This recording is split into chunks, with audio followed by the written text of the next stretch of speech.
बिस्मिल्लाह रहमान रहीम। दोस्तों, आप देख रहे हैं क्लाइडोस्कोप। आज मेरी बहुत खुशकिस्मती है कि मेरे साथ मौजूद हैं एम्बेसडर शमशाद अहमद ख़ान साहब, जो किसी तारुफ के मोहताज नहीं हैं, इसलिए मैं कोई ज़्यादा वक्त इस पे नहीं लूँगा कि उनका तारुफ करवाऊँ। आप सब उनको जानते हैं, तो मैं चाहूँगा कि वक्त कम से कम ज़ाय हो और हम कुछ जो बुनियादी इश्यूज़ हैं वो हम डिस्कस कर सकें। तो सबसे पहले तो मैं जो है एम्बेसडर खान साहब को वेलकम करता हूँ क्लाइडोस्कोप। सर अस्सलाम वालेकुम। जी वालेकुम सलाम बासित।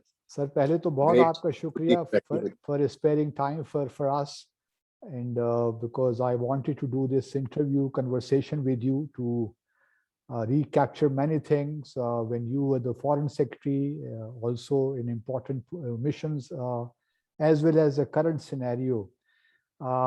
सर कहते हैं कि जो फॉरेन पॉलिसी होती है, आप मुझसे बेहतर जानते हैं, वो डोमेस्टिक पॉलिसी की एक्सटेंशन ही होती है।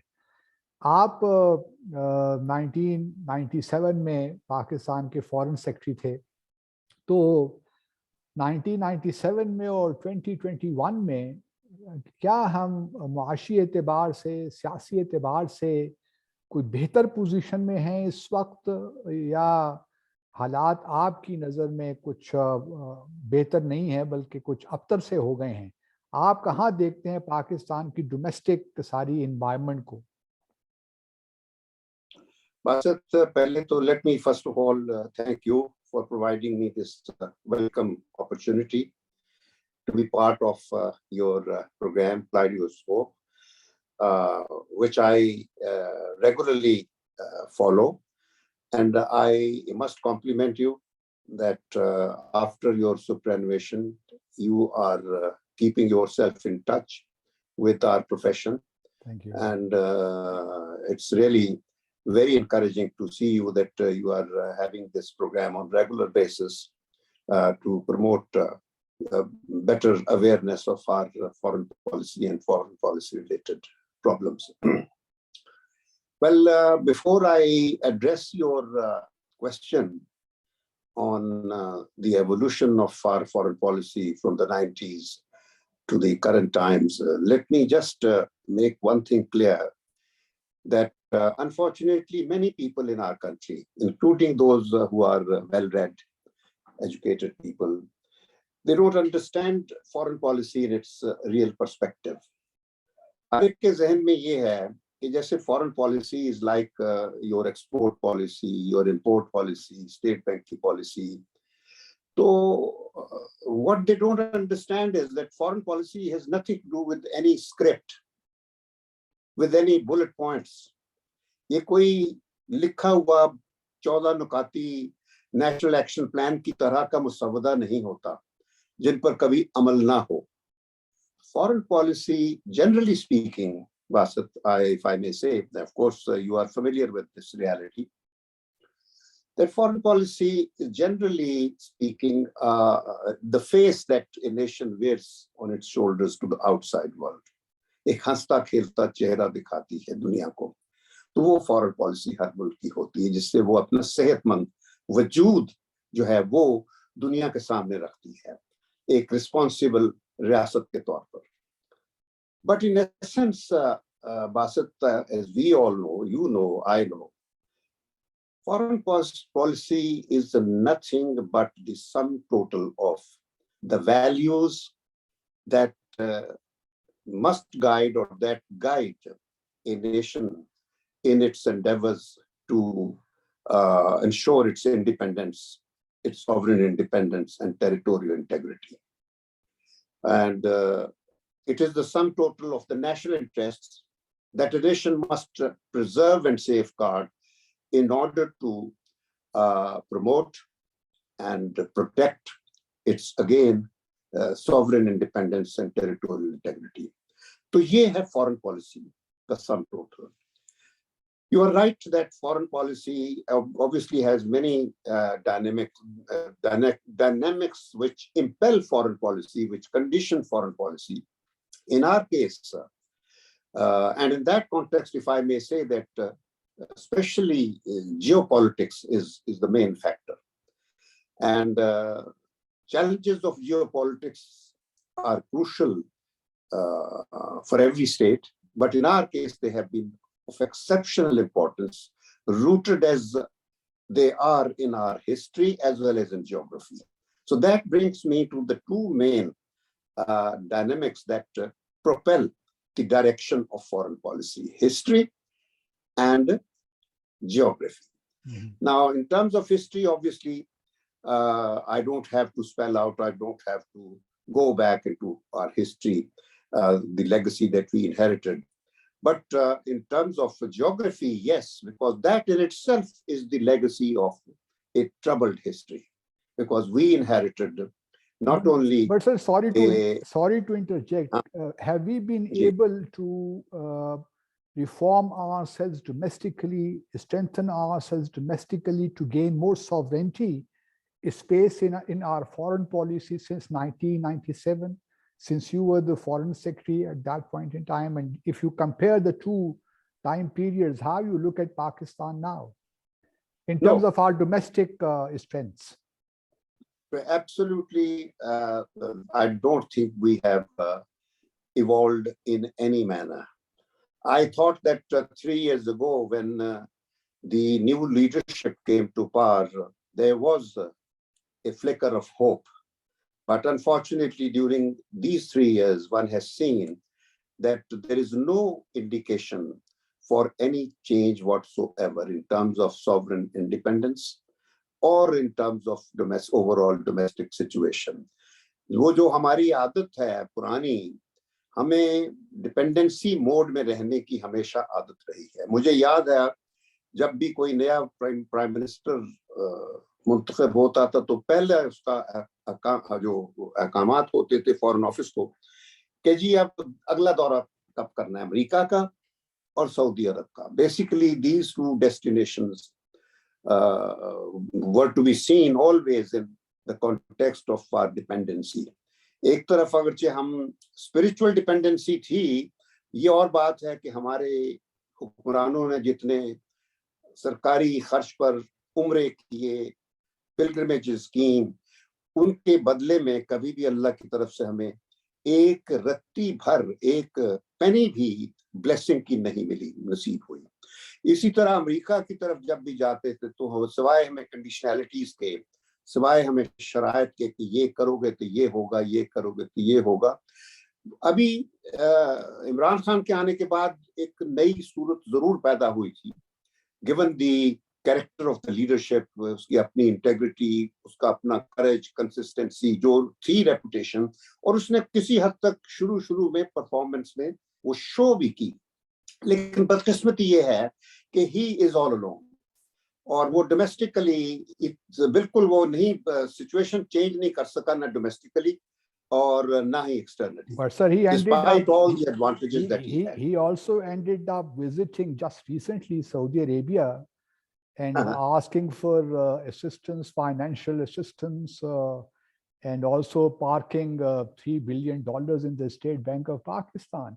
So I hardly really see any tangible, concrete change in Pakistan's domestic environment in order for Pakistan to be more robust, more effervescent in our foreign policy. How do you look at it? I fully share your view, Basit. Mm-hmm. Frankly, 2 years ago when the Saudi Crown Prince was in Pakistan, I distinctly remember we were all watching on television live banquet or lunch, whatever it was, the speeches being made by the Prime Minister and then by the Saudi Crown Prince.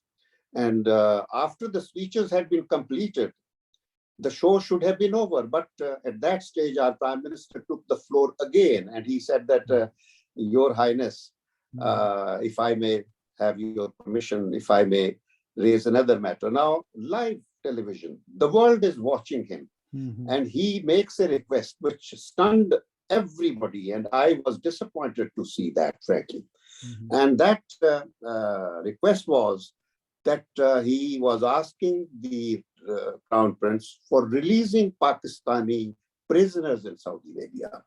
It was surprising because even if there was some genuine element in your request, this request could have been made behind the cameras in a closed door meeting rather than on live television. So there you betrayed your demeanor, your personality, though your dependency, yet your habit of asking for favors. So I was disappointed that I thought that perhaps he's too new. He has not been properly briefed by the Foreign Office. No, but now again, despite the fact, I agree that he has serious economic problems. But again, that those problems should have been addressed. The basic direction of the economic problems should have been fixed by now. I do not expect any big change in the country's destiny or position in a couple of years or in 3 years or 5 years. Normally, I have personally seen countries making that transition in a period of 15 to 20 years when things change for a country. But in this case, but don't you there is no indication. There is no indication. But sir, don't you think that even in the context of Saudi Arabia, we are sort of are hostage to inherent contradictions in the sense that on the one hand, we do demonstrate our dependency, reliance on Saudi Arabia. On the other hand, when it comes to between Saudi Arabia and Iran, we try to be neutral, or at least, as we saw in 2014, our National Assembly passing a resolution. Do you think that Pakistan can, in a strict sense of the word, can observe neutrality between the two countries? Well, that is a different matter. And I think we have successfully managed to maintain a balance between our relationship with Iran and its Arab neighbors. I remember in the 60s, I happened to be in Iran on my first diplomatic posting, and I saw President Ayub visiting Iran. And you also served as Pakistan's ambassador, sir, there. Yes, later on, yes. But I just want to remind you that this issue has never been absent from our equation, our relationship with both Iran and the Arab countries. It has always been there because Iran has been complaining of our closeness to Saudi Arabia and other Arabs, and Arabs have been complaining of our closeness to Iran. But we have managed to maintain a balance in our relationship. We never took side between one against the other. And of course, yes, I agree with you again that in recent years, in the last 2-3 years, we have gone a bit partisan in favor of Saudi Arabia. This started actually during the last regime, the Nawaz Sharif's regime, when we lent a general to Saudi Arabia to serve as head of their military alliance, Islamic alliance. So, and that obviously created a lot of misgivings in Iran. But eventually we were able to explain to Iran that our presence in that position was in fact should be a source of strength to Iran, because with us being there, Iran should have no worries that this alliance will ever be used against Saudi Arabia. Sir, so we were able to balance again. Coming to 1997, when you were the foreign secretary and you are clearly the architect of the composite dialogue between Pakistan and India, and you were the foreign secretary when India conducted its nuclear tests, and then Pakistan, after 17 days, conducted its own nuclear tests on 28th and 27th and 28th and 29th May. Then, sir, we all know that it was under your guidance that Lahore Declaration was signed. I mean, you were the principal negotiator from our side on 21st February 1999 during Prime Minister Vajpayee's visit to Lahore. And then Kargil happens somehow. I was going through your article, which appeared, I think, on the 15th of October 2006, in which you claim that our side was perhaps never calculated as to how the Indian side would respond to some activities around Kargil. Sir, Prime Minister Nawaz Sharif says that he wasn't aware about the Kargil episode. Were you aware? No. Actually, at least ostensibly, even Nawaz Sharif was not aware. Ostensibly because Musharraf later claimed that he did brief Nawaz Sharif in a meeting that was held between Musharraf, Nawaz Sharif, and only a colleague, a cabinet minister, Raja Zaful Haq. And that was the reason, if at all, I think the meeting did take place because Prime Minister was invited by General Musharraf there. So they did explain to him the situation which had led to this operation. But apparently Nawaz Sharif did not fully comprehend what was happening. Nawaz Sharif thought, this is what the military version is, that Nawaz Sharif thought, I interpret that as, that Nawaz Sharif thought that he was there because Pakistan was having difficulties with our Neelam Jhelum communication line. So Indian artillery was threatening our positions. So Nawaz Sharif thought that he had been invited there to ask for funds to build roads. So this roads obsession apparently overshadowed Nawaz Sharif's vision the reality of that. But as the foreign secretary, then were you? Did you have any inkling about this? I was not there. No, I was not there. That is the reason. If I had been there, perhaps the situation would have been totally different. I was the only briefing where I was there, and that was the first official briefing that we in the government received from the military. This was on the 17th of May, 1999. Okay. And I distinctly remember that we had the Nawaz Prime Minister was there, Foreign Minister was there, I was there. And there was another minister, General Malik, Majid Malik was there. Mm-hmm. And besides that, on the other hand, of course, on the operation side, the military commanders were there. So the briefing was given in detail.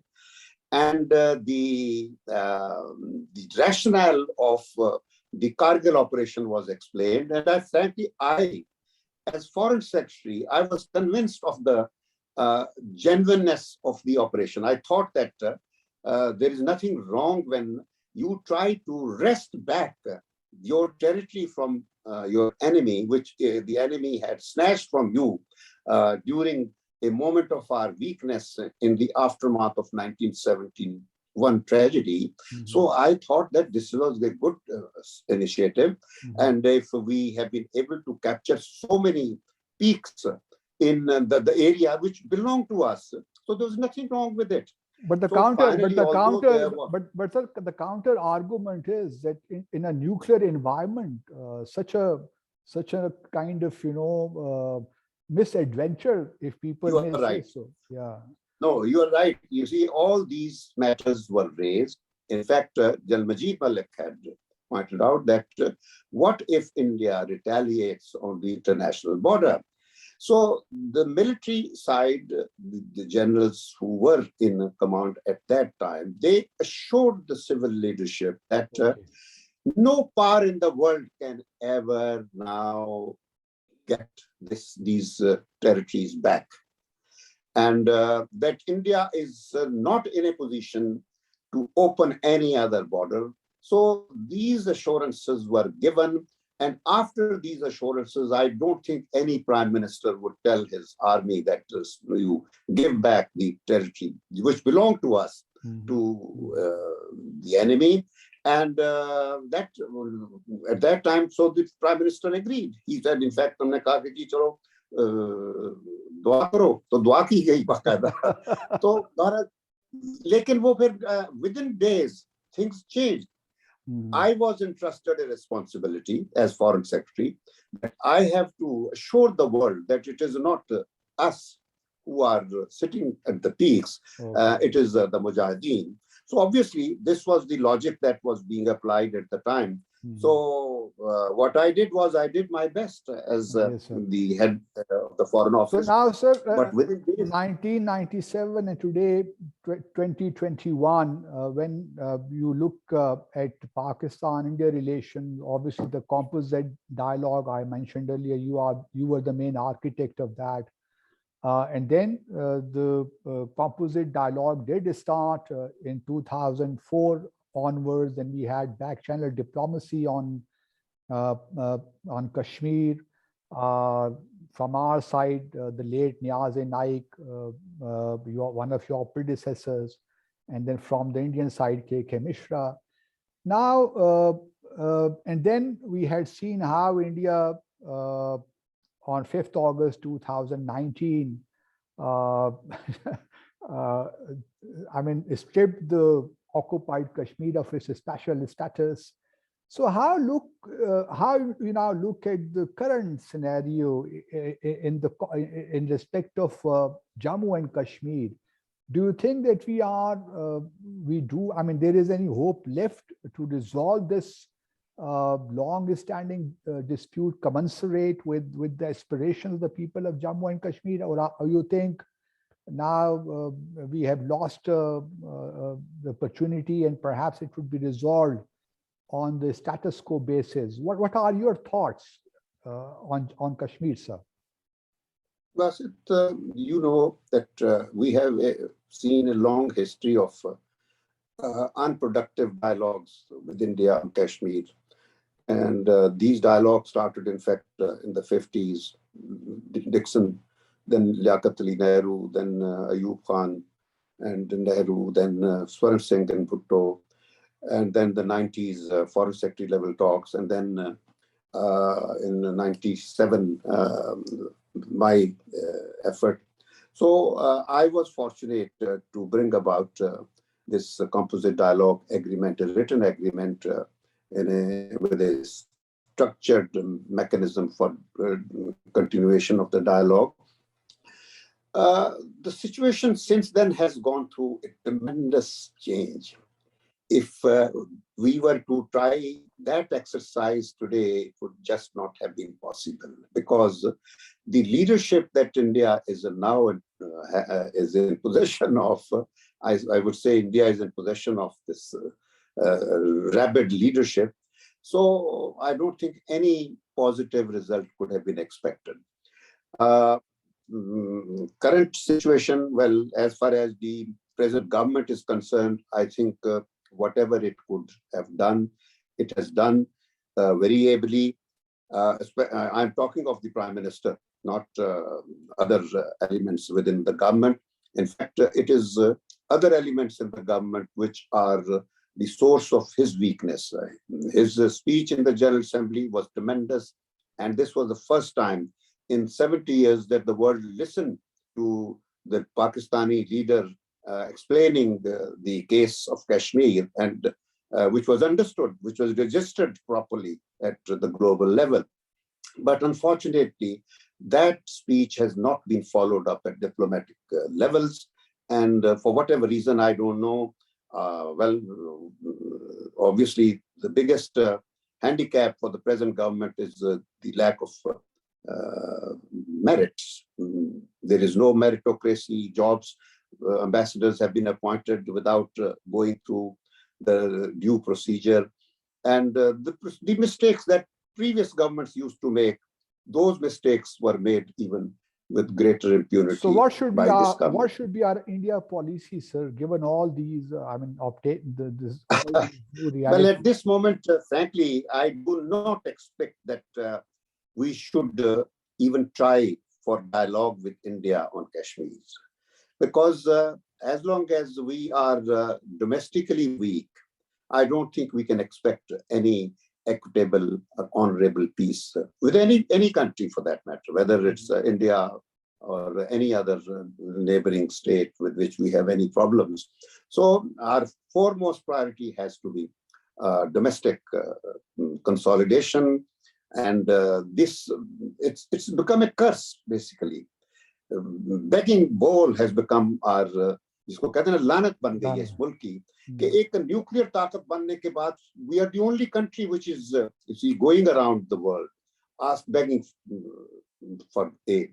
So जब तक ये है तो कोई dialogue dignity और उसके साथ मुनसिफाना चीज नहीं होगी. वन साइडेड बहुत कुछ हो जाएगा इस तरीके से. गुर्बत और कमजोरी के आलम में आपको हर चीज मिल जाएगी, लेकिन वो चीज वो नहीं होगी जो आप चाहते. So I think we should not even try for any dialogue at the moment. And in fact, India is trying to create problems for Pakistan in Afghanistan. It has been creating problems. It has been a spoiler there for the last several years, for 2 decades now. So we should be more worried about India's role in Afghanistan than about expecting anything positive from Modi in the context of Kashmir. Although I do not, that doesn't mean that we should ignore the Kashmir issue. Certainly not. On Kashmir, in fact, our attitude has been most complacent, and I don't think that our government has taken proper follow-up action after Imran's couple of speeches as ambassador of Kashmiris. So I think on Kashmir also we need to take some practical steps, at least on the human rights question, because there is a Human Rights Council, there is a High Commission on human rights, and those forums are open to all member states. Have we done anything there?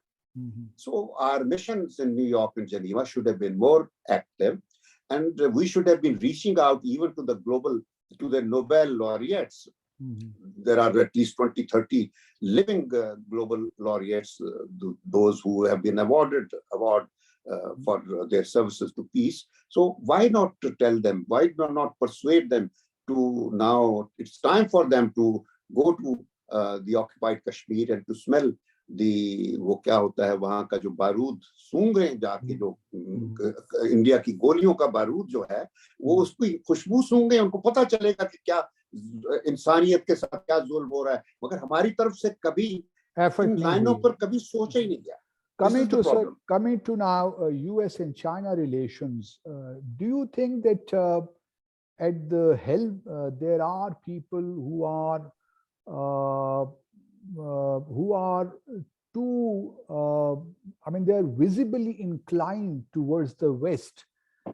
Do you see any problem in our relations with China in the months and years ahead, and the way the US is kind of twisting our arms, whether it is in IMF or FATF? How you look at Pakistan's dilemma of continuing with this strategic partnership with China, on the other hand, to have some kind of a transactional but working relationship with the US? If you were the decision maker at this stage, how would you do things differently, or you think that Pakistan is doing the right thing at the moment? As I said earlier, that China is our last best hope. And the problem is our rulership. The previous group of rulers, they had their personal interests with overbearing, selfish approach, and whatever projects were being cleared for CPEC, they had their own interests they had. Like the previous government had given totally unproportionate, overbearing importance to one province at the cost of the interests of the other 3 provinces. Well, that government gone, so that issue has been settled, addressed, but other problems have been arising. And one of them is the problem that you have pointed to, is the members of the government who are frankly, whose half-hearted approach on CPEC is creating problems. And I don't know whether they are doing this on behalf of any foreign power well, that we can't say, but at least from their actions, from their statements, it looks as if they are only weakening, they are only subverting the overall, the basic rationale of CPEC. So again, that is the question, that question arises because of the absence of meritocracy. If Imran Khan's team had been here, I'm not saying there is no personal angle, but I'm saying of the people in his cabinet who, from the political cadres, even that selection was not fair.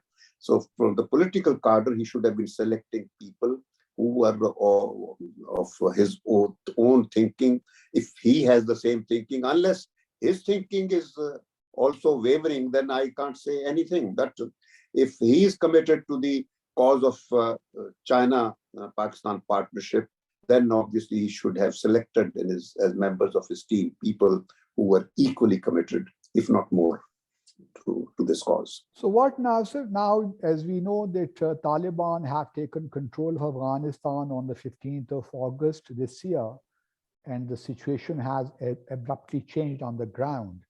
During the last 15, 16 years, you also mentioned how India tried to destabilize Pakistan through Afghanistan. And now even some analysts would say that even the Americans would not like to have a stable Afghanistan, because they would like to keep this region unstable because it is near a border of Russia, it is close to China. So it serves a US purpose if CPEC doesn't really materialize. BRI also faces issues. So do you think that there is any convergence at this point in time between Pakistan and America and US on Afghanistan, or do you think that our positions are poles apart and we have to somehow work differently in close coordination with China perhaps and Russia, and in order with the view to expedite the question or the issue of recognition of the Taliban government? Or you think that recognition may not be that important? Other real issues are humanitarian, other issues which need to be addressed first and foremost, and recognition perhaps can wait for some time to come. How you see this situation, sir, vis-a-vis Afghanistan?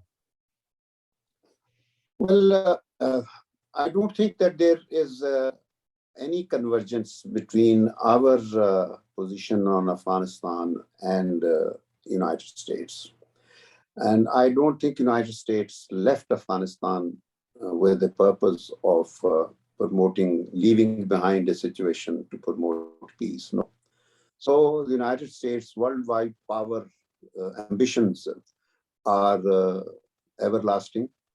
So they do not change with one decision or the other. So they remain in place, and those ambitions would warrant Afghanistan and its neighborhood to remain in turmoil and in chaos. And that is what I can anticipate, because the United States, in the first instance, this was a wrong war to start. Afghanistan had no role to play in the 9/11 tragedy. So it was with ulterior motives that the US intervention took place, obviously with the UN cover. But while jumping into the war, they never had any exit strategy. That's why this became one of the longest wars.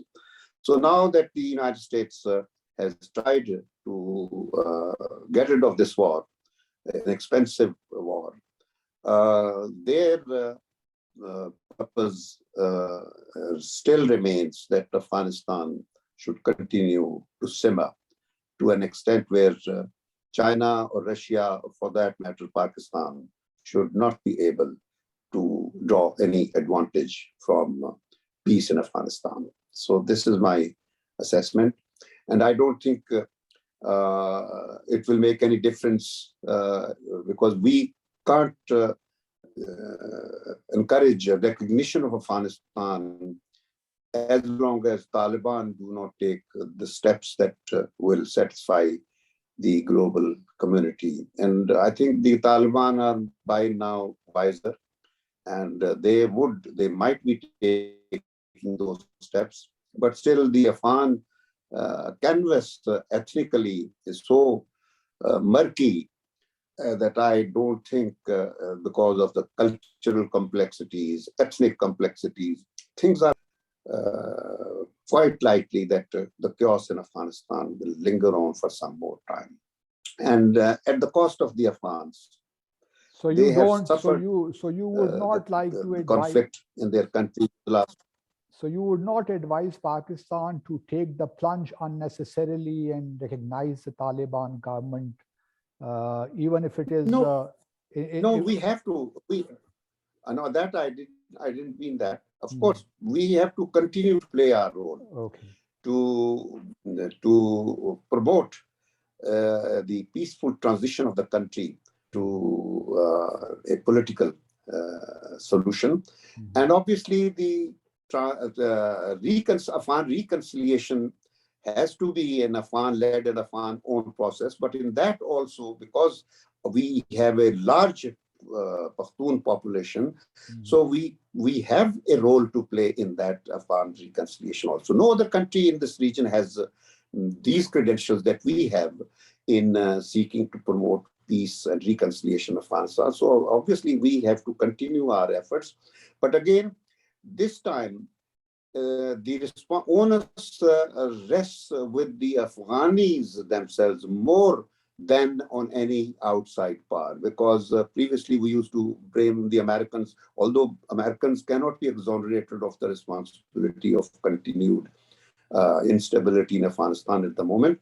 But Afghans will have to do something to put their own house in order, and they must rise above their ethnic divide, their own intra-Afghan problems, so that the humanitarian aspect is not overshadowed by their own intra-Afghan conflict. And in that, Pakistan can be of great help, and Pakistan must continue to play its role, because there is no other country. Others mostly, in the region, there are spoilers in the region. Sir, who will only stoke.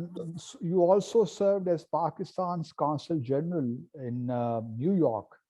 How do you look at the role of Pakistani Kashmiri diaspora in terms of realizing our foreign policy objectives?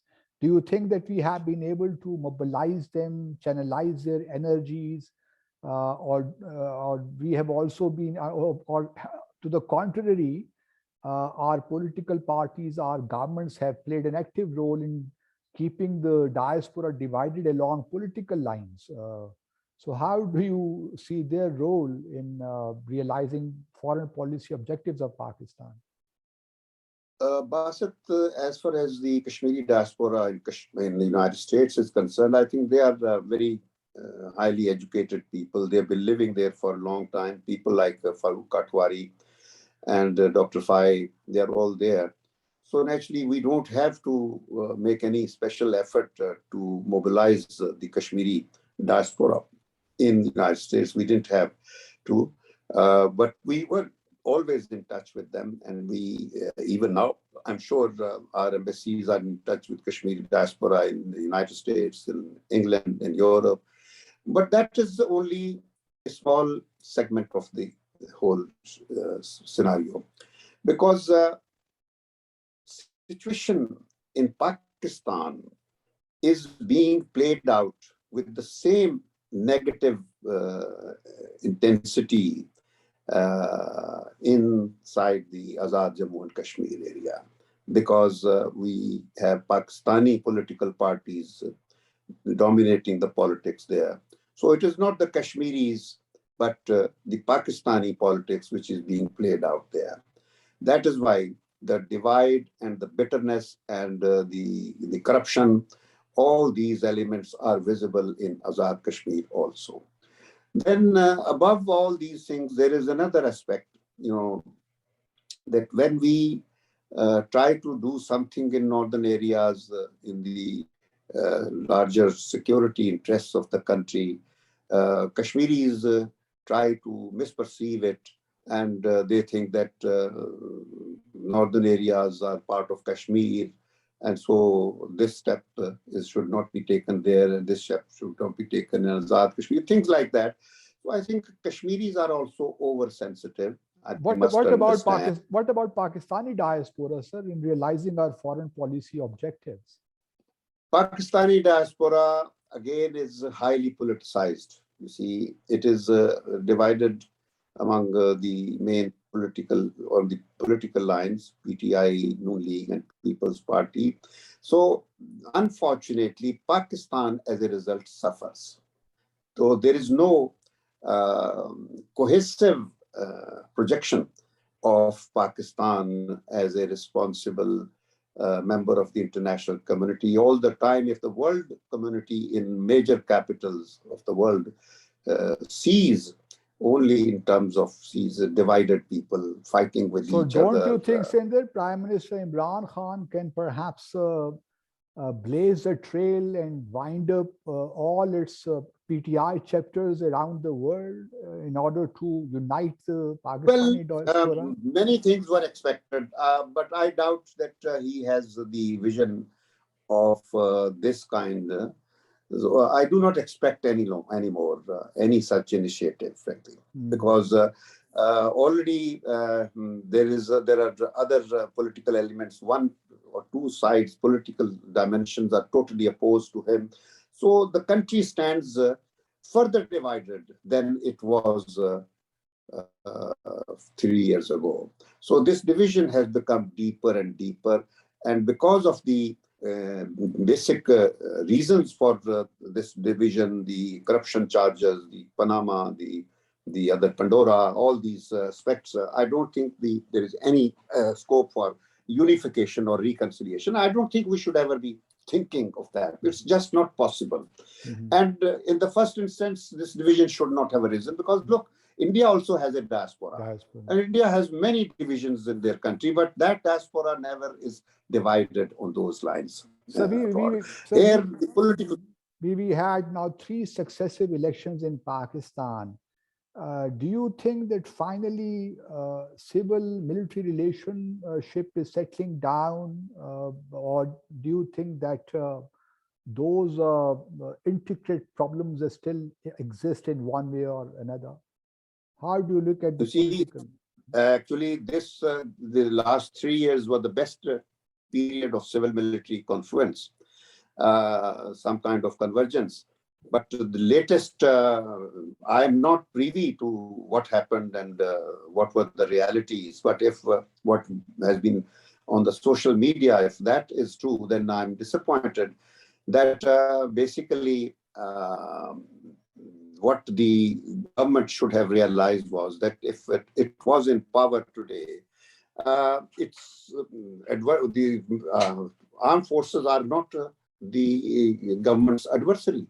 They will be source of strength to them. So any government which is strong and stable and ready to and capable of delivering on its mandate should look at the army, look at the military as a source of strength in its own program agenda. But unfortunately, the previous governments and I don't know what Imran Khan's problems are now lately, that he has started asserting his authority. Well, what authority if he is not in power? So he should think. And it is the same logic that applies to his predecessor, for example. Those people who came to power, they came to power with the help of the army. And once they are well entrenched, they start a confrontation with the army. So this is strange because then they think that they should be all in all. They should be able to do whatever they want. And whatever they want is what creates the problem, because then arises the future of the country, the state. Because you take actions which are going to erode not only the dignity, the image of the state, but also weaken its security.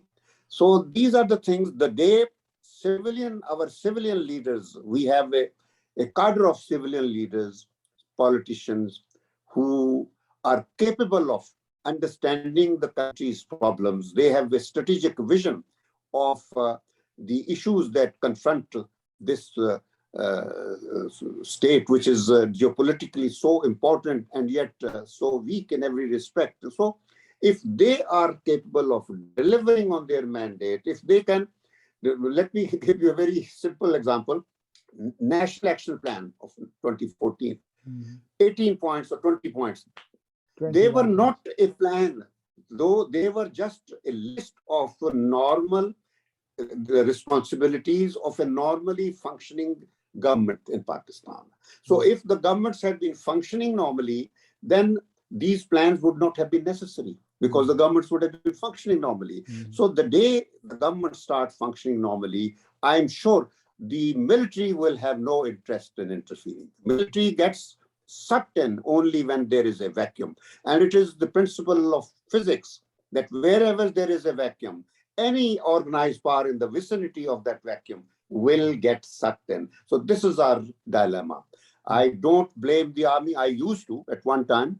For example, Ayub Khan's time, I was a student leader. I used to lead processions on the mall against Ayub Khan. But over the decades, then being in the part of the bureaucracy, I have seen that it is the civilian leaders who are basically responsible for our domestic weaknesses, because they are from within the system, they are weakening the whole state in a manner that leaves no alternative for the military to intervene. So they have to intervene to support, to ensure that the state is not, the state's wujud, the existence is not jeopardized.